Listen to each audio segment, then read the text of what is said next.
I clearly remember talking about correlation and causation in my algebra class in high school. My teacher said, correlation does not equal causation, and then she showed us a graph of a real study showing a correlation between people who flossed their teeth and people who suffered from heart disease. According to that study, those who didn't floss their teeth suffered from heart disease a lot more often than those who did, and she suspected that this was because people who floss most likely have healthier lifestyles, and therefore healthier hearts and arteries, but not because your teeth had anything to do with your cardiovascular health.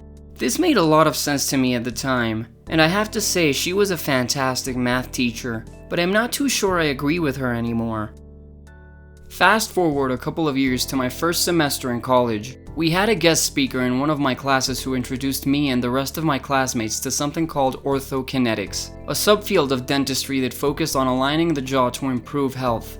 This lady told us that a nerve located along the jaw called the trigeminal nerve is one of the most complex cranial nerves, and it's responsible for sensations in the face and motor functions such as biting and chewing. She said that a misaligned jaw prevented the trigeminal nerve from working properly, and this leads to all kinds of problems. People with a misaligned jaw usually suffer from frequent headaches and migraines, neck and back pain, bad posture, insomnia and bad quality sleep, and even facial asymmetry. She was a specialist, and she knew how to align the jaw to improve posture, improve sleep, eliminate pain, and help with a bunch of other problems caused by a misaligned jaw. I never saw this lady again, but everything she said that day made a lot of sense to me.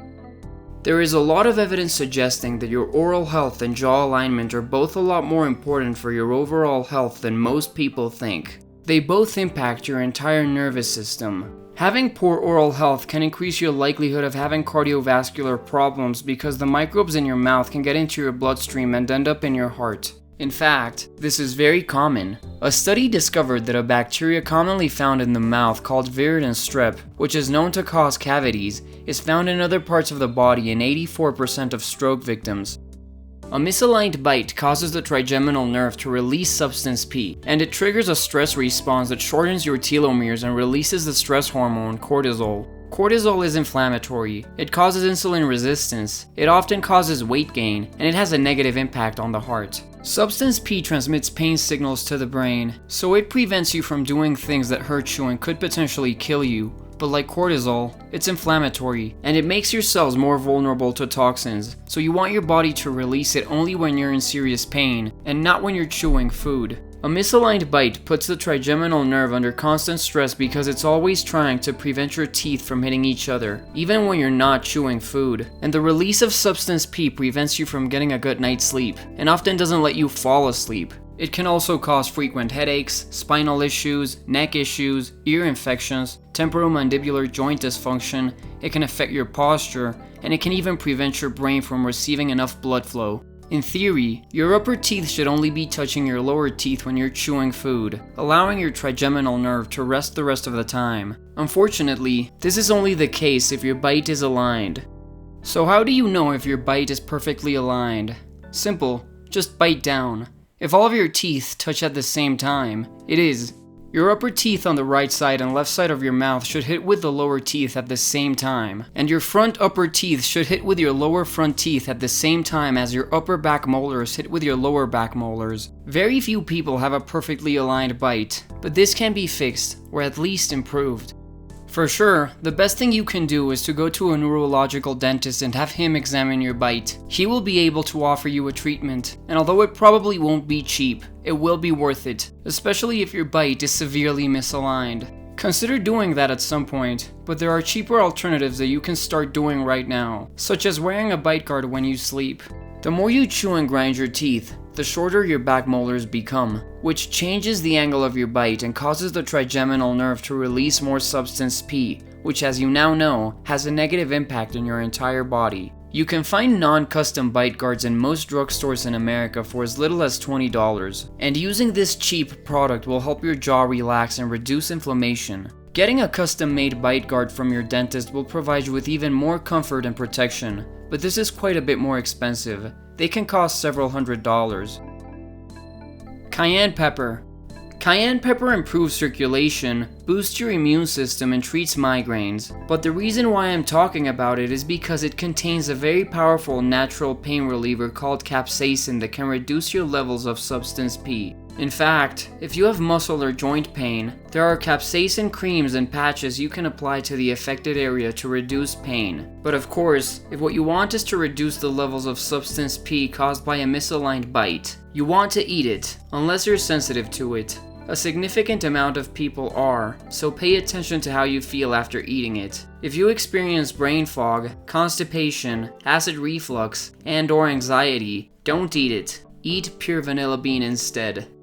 Pure vanilla bean also reduces levels of substance P. Just make sure it's real vanilla and not some other thing that claims to be it because it tastes like it. Look for non-GMO 100% ground Madagascar vanilla beans, or non-GMO pure alcohol-based Madagascar vanilla extract. Avoid sugar. Everyone knows sugar is unhealthy, so this shouldn't come as a surprise. But let me remind you that sugar feeds microbes in your mouth, and this leads to cavities and gum problems, which, as you now know, affects your entire body. Oil pulling. This is an ancient practice that will nourish, clean, and detoxify your gums and teeth and even reduce inflammation. It will also improve your breath and whiten your teeth. You already know that your mouth is filled with bacteria that eventually end up in other parts of your body where they don't belong, causing inflammation and other problems. Properly brushing and flossing your teeth helps prevent this, but for even better results, do oil pulling as well. This is how it's done. On an empty stomach, swish a tablespoon of coconut oil around your mouth for anywhere between 15 and 20 minutes. If you don't have coconut oil, you can use sesame or sunflower oil instead, even though coconut oil is probably the best. The oil will pull bacteria and parasites from your gums and teeth, so try your best not to swallow any of it to avoid ingesting them. When you're done, don't spit it out in the sink, do it in the toilet. Doing this once a week is very healthy. Doing it every day is even healthier. Supplement with vitamin K2. Vitamin K2 is essential for having strong, healthy bones and teeth. Without it, your teeth have a hard time preventing the bacteria in your mouth from entering your bloodstream, and your bones have a hard time using calcium and even struggle to hold on to it. This is a problem because the calcium that should be strengthening your bones and teeth doesn't just disappear. Like the bacteria in your mouth, it ends up in other parts of your body such as your arteries, which increases your likelihood of having heart problems. If you don't want to take a supplement, just make sure you're consuming foods rich in vitamin K2 such as natto, which are basically fermented soybeans native to Japan, sauerkraut, and grass-fed butter. Just keep in mind that the grass-fed label is important. Butter from factory farmed animals is not that good for you. I'd like to end the video talking about toothpaste and mouthwash. In the book The Plant Paradox, Dr. Stephen Gundry explains why these two could be having a negative impact on your health. Mouthwash raises your blood pressure, and most of them contain fluoride, which spikes your insulin, it can cause cancer, and it affects the thyroid. Obviously, this is something you don't want, so giving up mouthwash is most likely a good idea. I'm not about to tell you to stop using toothpaste too, but the one you use matters more than you think. Some toothpaste contain nasty antibacterial chemicals such as triclosan that can cause weight gain and bladder cancer. You should also not use toothpaste with trichlorocarbon, parabens, or sodium lauryl sulfate, SLS for short.